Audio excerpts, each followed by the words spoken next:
10 গ্রাম মতো ঝুড়ি দাও তো। এই মালতী, 10 গ্রাম ঝুড়ি ভাজা তো তোর দাঁতে লেগে যাবে রে।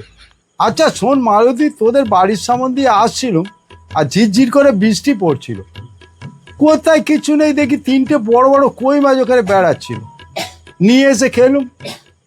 কি? তার মানে ওই কই মাছগুলো তোমার পেটে গেছে?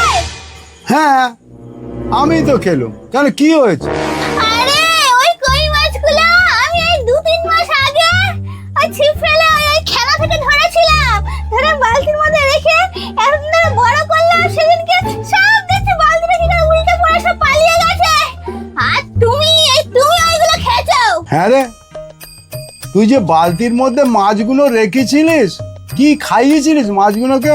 কি আর খাওয়াবো, তুমি জানো না কই মাছ কি খায়? কই মাছ তো গুল খায়। রোজ সকালবেলা উঠে প্লাস্টিকে হেগে আর প্লাস্টিকে ধরে এরম বালতির মধ্যে ফেলে দিতাম, ওই সারাদিন চলতো। ওই খেয়ে খেয়ে তো মাছগুলো এরম বড় বড় পুরো হলুদ পাকা কই তৈরি করেছিলাম। তুমি তো খেয়ে গেলে সেগুলো ধরে। বাবা তুই কি নোংরা রে, নিজে পায়খানা করে আর মাছের ওই বালতির মধ্যে ঢেলে দিতিস, সেটা আবার ঘরে রেখে দিতিস। হ্যাঁ সত্যি তুই পারিস বটে। ওই জন্য মাছ কাটার সময় পেটের মধ্যে থেকে হলদে কি গুড় মতো গন্ধ বার হচ্ছিল। যা তুই বেরো, তোর কোনো মাল দেবো না, তুই যা তো। যা বাবা, আমি আবার কি করলাম? আমার ঘরের সামনে কই মাছগুলো নিজে খেলো, এখন উল্টে আমাকে দৌড় দিচ্ছে, উল্টো পাল্টা কথা বলছে। যা